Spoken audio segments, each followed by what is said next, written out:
لیجیے ایک اور شکست پاکستان کا مقدر بن گئی۔ انڈیا نے پہلے ٹاس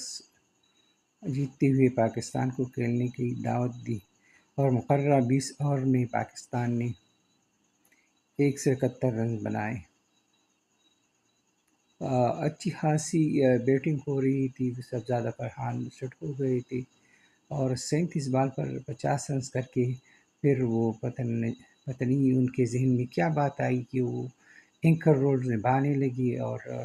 مینجمنٹ کی طرف سے بھی کہہ لے کہ حسین طلعت کو،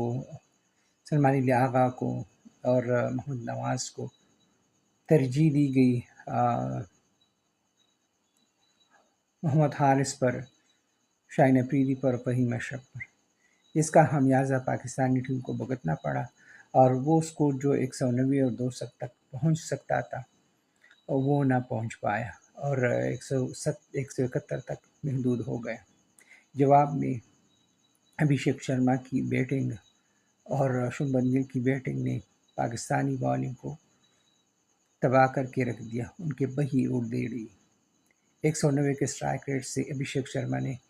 74 رنز بنائے، شبھمن گل نے 47 رنز کی ایک جاندار اننگز کھیلی۔ پاکستان کی طرف سے حارث روف نے 2 وکٹیں لی، لیکن تمام بالرز کو بڑی مار پڑی۔ میچ میں پاکستان کی جو حکمت عملی تھی سمجھ سے باہر تھی، بیٹنگ میں بھی، بالنگ میں بھی، اور ایک طرح سے کہہ لیں کہ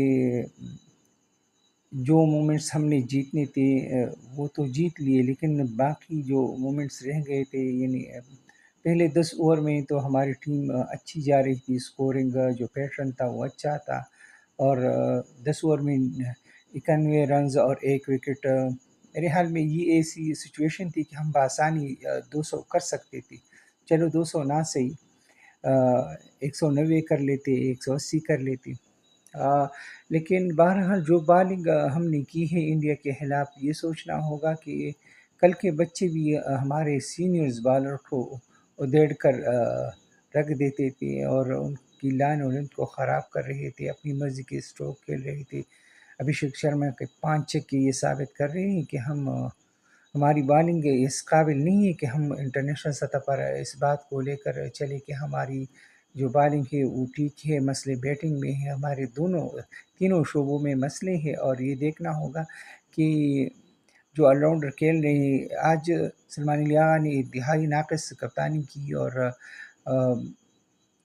سائم ایوب سے بار بار وہ اوور مکمل کرانے کی کوشش میں لگے رہے، حالانکہ آج سائم ایوب کو مار پڑی۔ تو جب آپ کا ٹائمر بالر پٹ رہا ہو تو اس کے اوور پورے کرنے کی کیا تک بنتی ہے، خود بالنگ کے لیے آ جاتے، یا جو پریمیئر بالر ہے اس سے بالنگ کر کے میچ کی جو سچویشن ہے وہ کنٹرول کر سکتے تھے، لیکن کنٹرول تو بالنگ میں کہیں نہیں آیا۔ بیٹنگ میں البتہ پہلے 10 اوور ہم کہہ سکتے ہیں کہ یہ جو مومنٹس تھے ہم نے جیتے، لیکن پھر آخری جو 10 اوور تھے اس میں ہم نے حکمت عملی سے ہٹ کر اور کہہ لے کہ جو میٹنگ ہوئی تھی کہ سنگل ڈبلز لے کر ٹیم کو استحکام دیں گے، تو یہ فارمولہ تو انتہائی ناقص رہا۔ جب آپ کی پوزیشن مستحکم ہو چکی تھی تو آپ نے اینکر رولز کیوں دے دیے، خاص کر حسین طلعت کو، اور جو 37 بال پر 50 رنز کیے تھے صاحبزادہ فرحان کو، تو ان کو تو کہا جاتا کہ اب تیز کھیلے، کیونکہ بیٹسمین پڑے ہوئے تھے اور کوئی نہ کوئی سکورنگ جو ریشو ہے اس کو بڑھا لیتا، تیز اسٹرائک ریٹ سے اگر وہ کھیل لیتا، کیا پتہ اگر حارث 2-3 چھکے لگا لیتا تو یہ جو سکورنگ ہے اس میں ایکسلریشن آ جاتی اور ہم اپنے ٹارگٹ کو اچیو کر سکتے تھے۔ بہرحال جو اگر ہم انڈین کی بیٹنگ کو دیکھتے ہیں تو 200 رنز بھی کم پڑے جاتے، 200 رنز بھی کم پڑنے تھے۔ بہرحال اس شکست پر اس کا نوحہ پڑے، ماتم کرے، سر پیٹے، کیا کرے، دوسری شکست ہو گئی ہے، اور انڈین کا جو غرور ہے وہ آج پتہ نہیں ہینڈ شیک سے اور ایک سٹیپ جائیں گے۔ پھر یہاں پر جو نام نہاد جو محب وطن